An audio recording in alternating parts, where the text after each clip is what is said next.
그래서 이제 모리시창이 요즘에 삼성을 비판하면서 삼성이 갖고 있던 장점은 사라지고 단점만 늘었다 이런 얘기 하기도 하는데요. 그것도 저쪽도 적절히 맞을 것 같습니다. 만약에 빅테크 회사든 고객들이 이렇게 하는 게 가장 싸고 빠르고 효율적이다, QCD가 된다, 그러고 친다면 당연히 할 수가 있겠죠. 왜냐하면 이것을 제대로 만들 수 있는 곳은 여전히 삼성전자가 될 수 있겠다라고 하는 게 하나의 반등일 것이고,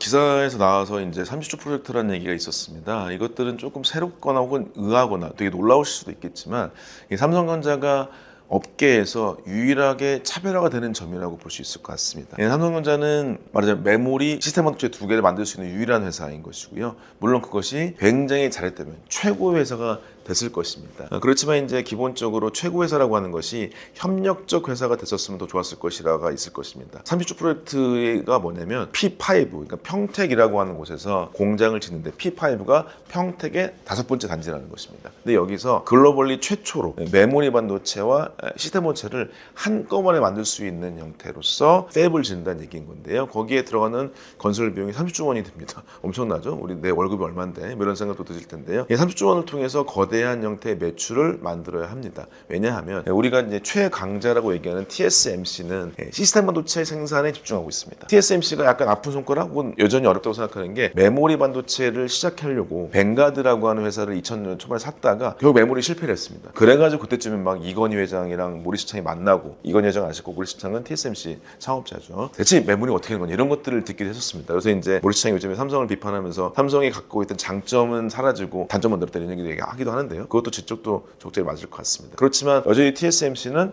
메모리를 만들지 못합니다. 현재 반도체 시장에 또 어떻게 봤었을 때는 이 메모리 반도체와 시스템 반도체라고 하는 것들이 융복합 제품으로서 다양하게 설계돼서 최적화가 될 수 있다고 한다면, 그거를 한꺼번에 토탈 솔루션 만들 수 있다고 친다면 최고입니다. 그래서 이제 요즘에 이제 여러 가지 기술 중에서 뭐가 있냐, PIM이라고 해서 Process in Memory, 혹은 PNM이라고 해서 Process Near Memory. 이게 무슨 얘기냐, 기존의 프로세스가 바로 시스템 반도체입니다. 시스템 반도체가 훨씬 더 중요하고 메모리가 옆에 있었다라고 봤는데, 지금은 어떤 상황이냐, 워낙에 데이터가 많이 필요한데 메모리의 속도가 여기를 따라가지 못하고 있습니다. 지금 인공지능 반도체 있는데요, 인공지능 반도체에서 HBM의 역할이 중요해지는 이유는 뭐냐면요, 인공지능 반도체 속도가 10이면 여기 있는 HBM 속도가 1이에요. 맞으면 얘네 속도를 기다렸다가 이 90% 놀고 있습니다, 거의. 그렇기 때문에 HBM이 더 시장이 확대될 수밖에 없는 게, 이 GPU라고 하는 형태 반도체가 커지고 성능이 좋아져요. 그러면 HBM이 더 늘어납니다. 그래서 보시면은 HBM 6세대가 아니라 이번에 뭐 4HBM, 8HBM, 2웨이브 HBM이 납니다. 무슨 얘기냐면 GPU라고 하는 게 하나, 두 개 있을 때 옆으로 HBM 하나, 둘, 셋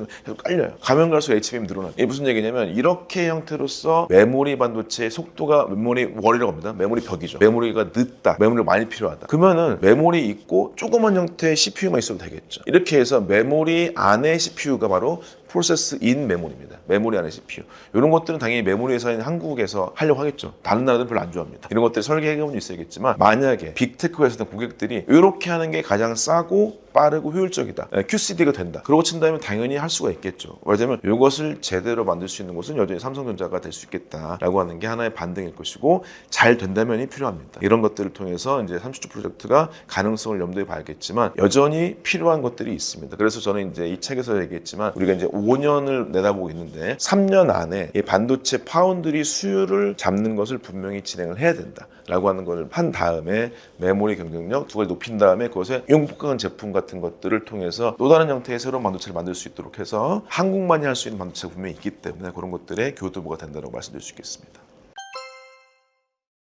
네, 삼성전자가 이제 특히 저희가 같이 얘기를 나누면서도 항상 걱정스럽다, 오늘 아니면 어떤 데서는 이제는 뭐 기대조차 안 한다, 뭐 다 이렇게 얘기도 하신 분도 있는데요. 여기에 가장 큰 이유는 대표적으로 봤었을 때는 이 장점이라고 했었던, 정말 빠르고 압축적으로 생산해가지고 거대한 생산성을 바탕으로 업계를 장악했던 점, 이런 점들이 굉장히 주요했던 상황이었는데, 이것은 삼성전자뿐만 아니라 우리나라의 대기업들이 갖고 있는 현재 공착된 문제라고 볼 수가 있을 것 같습니다. 그래서 이런 것들의 장점을 어떻게 다시금 장점을 최대한 높이고 단점을 보완할 것인가 문제로 봤을 때는 첫 번째 봤을 때 기술 측면을 말씀드리게 된다면 연구 개발과 생산 측면을 바꿔보도록 할게요. 어떤 분들께서는 반도체라고 하는 게 결국엔 똑똑한 사람들이 만드는 것이 아니냐라는 것도 말씀하시고, 물론 그 측면이 바로 연구 개발의 측면이긴 합니다. 이 연구 개발의 측면으로서 이것을 계속적으로 최신의 반도체를 만들어 간다라고 하는 것들의 인재 영입, 그 다음에 설계와 연구개발 부분에서의 새로운 사람들이 기술적으로 글로벌 가는 건 되게 중요합니다. 근데 현재 단점으로 부각되어 있는 게 같은 제품을 만들더라도 수율이 안 나온다는 단점이 있습니다. 근데 이제 이 수율이 안 나오는 단점을 삼성전자가 그동안 되게 간과해왔어요. 이런 것들이 기술적으로 복잡한 얘기겠지만 간단히 말씀드리면 반도체 제품이 웨이퍼상에서 작아지면 작아질수록에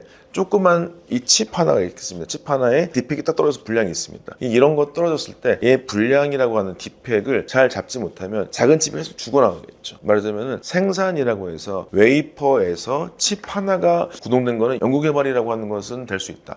그런데 수율이 안 나오면 팔 게 없는 거죠. 이건 뭐다? 웨이퍼라고 하는 공정에서 이것을 확대해서 양산에 수천 대의 설비들이 제대로 움직이려고 하는 것들, 이게 제대로 돼야 수율 확보가 될 수 있습니다. 이것은 삼성이 그동안 아주 오랫동안 간과해왔던 반도체 생산 방식의 생산의 외주나 자동화의 단점이라고 볼 수 있을 것 같아요. 비견해서 삼성이나 TSMC나 인텔이나 하이닉스나 다 90% 이상 같은 장비 회사를 쓰고 있습니다. 근데 왜 수율 차이가 나냐? TSMC와 삼성만 비교가 된다면요, TSMC는 무한정으로 자동화를 위해서 팹이라고 하는 걸 늘리지 않습니다. 앞서 말씀드린 30조 프로젝트라고 하는 게 의미가 있습니다만서도 거기에 팹의 크기가 500에서 700m 가까이 됩니다. 굉장히 크죠. 근데 특이하게 TSMC는요 200m 이상으로 팹을 크기를 키우지 않습니다. 봤더니 이 팹이라고 하는 것이 전체 공간에서 이 장비들의 진동, 유지보수, 내부의 온도와 습도, 이런 굉장히 중요하거든요. 혹시라도 이쪽에 업계에 종사하셨거나 아니면 이쪽 아니더라도 뭐 디스플레이나 배터리나 유리나 이런 것들의 바이오나 이런 게 계셨던 분들께서는 이 내부의 팹이라고 하는 것이 온도, 습도, 진동 등이 되게 민감하다는 걸 아실 겁니다. 이게 가면 갈수록 더 민감해집니다. 이런 것들을 우리가 고려했을 때는 여기에 팹의 모듈 장치겠죠. 200m 팹을 단위 개수로 지었었을 때 TSMC가 봤을 때, 자기들이 봤을 때 이게 최적화되는 거더라라고 볼 수 있을 것 같아요. 그래서 이 생산 수율과 장비의 일치화를 통해서 수율 확보를 올리기 위해서는 이 팹에 대한 훨씬 더 면밀한 정비와 인프라 개선이 많이 필요합니다. 당연히 이걸 할 사람들은 엔지니어가 할 수밖에 없거든요. 저희 단점이라고 하는 수율을 보완하기 위해서는 결국에 이 팹이 진짜 어떻게 수율과 생산성을 확보할 수 있을까라고 하는 문제를 고민할 필요가 있습니다. 이 업계 사람들을 만나게 된다면 삼성이 그동안 생산성이라고 하는 양이라고 하는 측면에서 엄청나게 성공을 거둔 것 같다. 그런데 지금 아주 적극한 수율, 양품의 달성에 대해서는 기술력 발전 같은 것들에 투자를 좀 잘못했다는 얘기가 업계에서 나오고 있습니다. 왜냐하면 보시면 TSMC라고 비교했을 때도 수율 차이가 나는 것들, 왜 같은 장비 쓰면서 이런 차이가 날까? 이것들을 삼성전자는 주로 외주와 자동화를 통해서 이것들을 책임을 덜하거나 설비 유지 보수를 아예 맡겨버린 형태로 했는데 TSMC 그렇게 하지 않습니다. 처음에 반도체 장비 선정을 할 때부터 아주 비싼 장비라고 하는 것을 제대로 제값을 주고 사가지고 기술력적으로 검토를 한 다음에 라인에 배치시켜주는데 면밀한 측정도 할 수 있고 센서 만들고 이렇게 했는데 삼성전자 약간의 주먹구구식일 수 있었습니다. 거대하게 늘리게 되면 수율이 나오겠지라는 측면이었었고 당연시적인 것들이 많이 있었거든요. 이런 것들을 다시금 재고해야 됩니다. 지금은 수율이 안 나오게 된다면 진행되지 않습니다. 그래서 실제 우리가 요즘에 키워드 중에 뭐가 있냐면 디지털 튠이라고 있습니다. 디지털 정보나 아날로그라고 하는 실제 정보가 같게 만드는 게 디지털 튠인데, 디지털 튠이 되려고 하는 건 뭐냐면 아주 제대로 되어 있는 형태 모듈 팹에 이게 스탠다드가 있어야 이것을 복제하는 게 가능해 있습니다. 근데 지금 삼성이나 하이닉스도 마찬가지입니다. 얘네가 정말로 정확히 모듈 팹으로서 튠할 수 있는 장치들이 마련되어 있느냐, 이거는 장비뿐만 아니라 뭐 배관이나 센서 등등을 다 포함한 영역입니다. 이게 돼야 TSMC만한 수율이 나올 수 있습니다. 2025년도 1월 달에 아리조나 TSMC 팹이 있는데요, 다들 반신반의했습니다. TSMC의 기술력이 정말 뛰어나게 되면은 제대로 노동하지 않는 미국 사람 대신으로 해서도 수율이 나올 것 같다 얘기했는데요, 정말로 우연치 않게 아니면 혹은 당연스럽게 TSMC는 아리조나 공장에서 수율 80%를 찍어버렸습니다. 바로 그걸 봤을 때 TSMC가 정말로 모듈 팹을 기반으로 해서 디지털 튠을 이뤘구나. 다시금 우리가 이 팹이라고 하는 생산 단지를 봐야 되는 것들을 여러분께 좀 강조를 드리고 싶습니다. 특히 새 정부가 들어와가지고 반도체에 대한 관심은 지대합니다. 근데 현 정부에서 갖고 있는 반도체 초강국이라고 하는 거는 적절한 선택일 것 같고요. 이런 것들을 통해서 이제 30조 프로젝트가 가능성을 염두에 봐야겠지만, 요즘에 기사 보시면 전영은 부회장이나 대표이사가 엔비디아에 자주 간다는 얘기도 있는데, 지금 자주 간다는 게 문제가 아니라요, 아주 상주해가지고 모셔야 됩니다. 특히 새 정부가 들어와가지고 반도체에 대한 관심은 지대합니다. 그래서 이재명 대통령이 후보 시절에 첫 일정이 뭐였냐, 판교의 AI 반도체 스타트업을 방문했고, 그 다음에 하이닉스를 방문을 했습니다. 삼성전자는 그 전에 이재용 회장이랑 대담을 했었었죠. 전 세계에서 반도체를 만들 수 있는 나라가요, 몇 개 안 돼요. 5손가락 듭니다. 우리나라, 그 다음에 대만, 중국, 미국, 일본입니다. 말하자면 초강대국이나 아니면 양안 갈등하고 있는 대만, 우리나라 정도만 있는 것인데요. 5개 안에 든 거는 굉장히 큰 행운입니다. 왜냐하면 반도체가 소위 IT라고 하는 이 모든 기술이 모든 산업에 담관되어 있습니다. 여러분 보시면은 자동차도 내연기가 아니라 모터에다가 IT를 달아요. 쉽게 보시면 자동차라고 하는 게 보시면요, 반도체 더하기 바퀴를 다는 거죠. 그럼 이게요, 아주 재밌게 보자면은 집에 있는 로봇 청소기랑 똑같아질 수 있어요. 로봇 청소기가 뭐죠? 동그란 바퀴에다가 조그맣지만 IT기가 있는 거죠. 말하자면 이렇게 IT 기술이라고 하는 게 모든 전 산업 체계를 엄청나게 이끌어나고 있습니다. 그래서 반도체가 없으면 실제 경제가 돌아가지 않는다, 기술 발전이 없다라고 볼 수밖에 없는 것이고, 그래서 이제 여러 나라들이 반도체라고 하는 걸 안보라고 얘기할 정도로 되어 있습니다. 그렇기 때문에 이제 현 정부에서 갖고 있는 반도체 초강국이라고 하는 거는 적절한 선택일 것 같고요. 이 반도체 초강국은 가장 기본적으로는 반도체 특별법을 기반으로 하고 있습니다. 이거는 이제 여러 가지 부침도 있었었고요. 크게 3가지였는데, 첫 번째가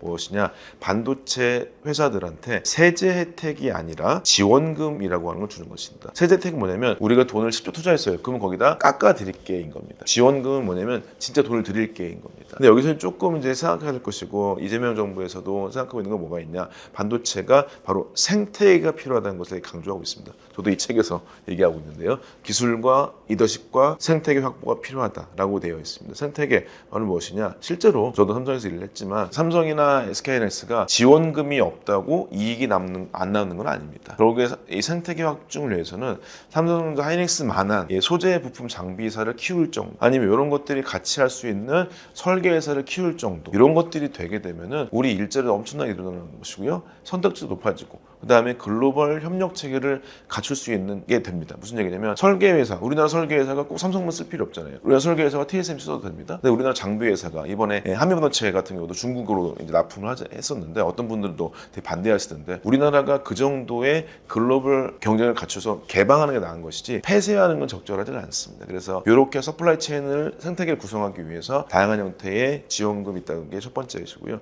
두 번째가 뭐냐면 바로 인프라 용수의 확대입니다. 반도체는 제조업인데 엄청난 전력을 쓰게 되어 있습니다. 예를 들어서 삼성이 이제 경기도 화성 쪽, 동탄이라고 할 수 있는데, 그쪽에 쓰고 있는 화성 사업장의 전력 사용량이 화성시 전체의 4분의 1에 가깝습니다. 어마어마한 전력량을 쓰고 있죠. 그 다음에 물도 많이 필요합니다. 반도체는 아주 청정한 산업으로서 계속적으로 웨이퍼나 반응기 장비들한테 물을 공급하면서 냉각도 필요하기도 하고요, 혹은 여기에 세정도 많이 필요합니다. 그래서 엄청난 용수가 필요합니다. 그렇지만 이제 다시금 용수가 썩고 물이 더러워지냐, 그렇지 않습니다. 굉장히 깨끗한 물로 나올 수 있도록 처리하고 있기 때문에 그린 반도체이기도 한데요. 그래서 이제 이 인프라 용수를 제대로 공급해서 실제로 반도체가 만들어지고 있는 형태, 팹이나 생산 라인의 옆에는 어떤 거대한 전력량의 발전소나 혹은 댐들도 있습니다. 그런 것들에 대한 인프라 확대를 아주 확충하겠다, 혹은 관련되어 인허가라고 하는 것들에 자유도를 주겠다라고 하는 것들의 지원은 전폭적으로 될 것 같습니다. 세 번째는 좀 이제 이슈가 있었던 걸로 지금은 좀 들어갔는데, 반도체 인력들에 대한 52시간 규제를 풀겠다, 이런 것들이 있었습니다. 그래서 저도 그때 언론 인터뷰를 통해 가지고 반대한 입장이었는데요, 인력들에 대해서 시간 관리 같은 것들이 아니라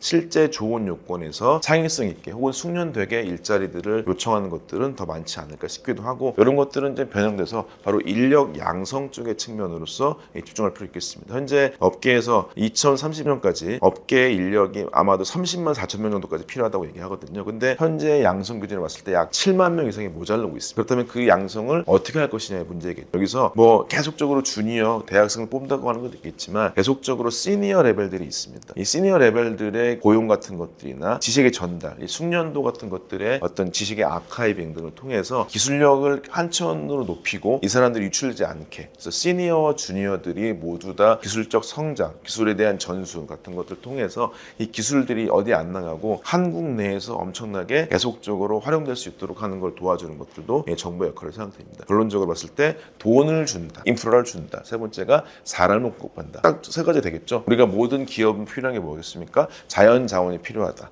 그 다음에가 사람이 필요하다. 돈이 필요하다. 이 세 가지에 대해서 아주 적절한 형태로 전략을 가지고 있다고 볼 수 있겠습니다.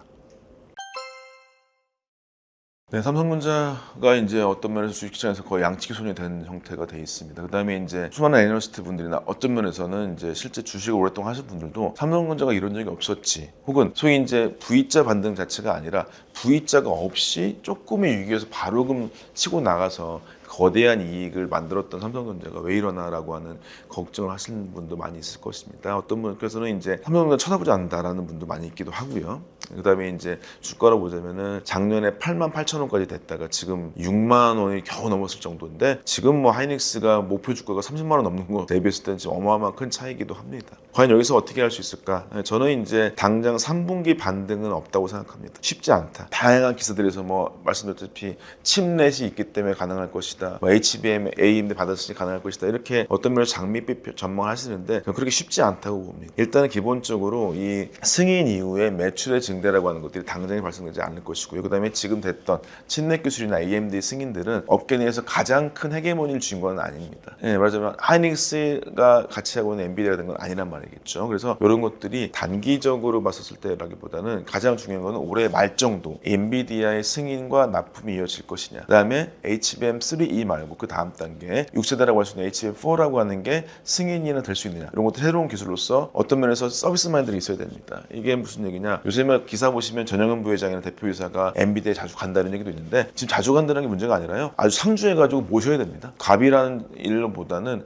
을 마인드로서, 서비스 마인드로서 엔비디아의 모든 요인 같은 것들을 다 받아서 하루에 문제를 해결해야 됩니다. 이런 걸 통해서 실제 신뢰를 쌓고 고결 준비가 돼가지고 그런 거 돼야만이 실제로 승인이 될 것입니다. 두 번째로는 이 승인뿐만 아니라 기존에 간과했던 수많은 기술들이 있습니다. 성능 평가를 주로 했던 전전과 사람들이 얘기했던 설계 마인드, 이런 마인드가 아니라 생산과 설비와 패키지 등등의 이 기술들을 종합해서 여기에 어려움을 알고 여기에 엔지니어들을 가지고 실제 성능과 그 다음 자기들의 퍼포먼스라고 하는 것들을 존중함으로써 실제로 고객들이나 내부 고객들의 만족도 얻을 수 있어야 결국에 수율이 확보됩니다. 승인한다고 돈 버는 거 아니거든요. 수율이 늘어나야 기본적으로 이익이 늘어날 수밖에 없습니다. 현재 삼성전자의 어려운 분기별 실적은 결국에 원가가 올라간 겁니다. 원가를 낮추려고 치면 기술력을 바탕으로 하고 있는 팹을 제대로 만들고 기술력을 일치화시켜서 수율을 올리는 게 필요하다. 그건 누구나 엔지니어가 가능할 수밖에 없겠다라고 말씀드릴 수 있겠습니다. 제가 봤을 때 투자하는 입장에서 봤을 때 급하신 분들은 3분기 때도 늘 수 있겠지만 4분기 정도 때에 실제 좀 반등이 일어나면 좋겠다. 근데 그것도 당연히 HBM의 승인, 파운드의 그 확보라고 하는 두 가지가 없으면 쉽지 않다라고 생각할 수 있겠습니다. 책에 부족한 점 책에 썼지만 미래라고 하는 것들을 만들 수 있습니다. 미래는 어떤 사람의 천재가 만드는 것이 아니라 수많은 사람들의 도움과 정책적 기반 아래서 만들어질 수 있다고 생각합니다. 반도체 많이 사랑해 주시고 이 채널도 많이 사랑해 주시기 바라겠습니다. 감사합니다.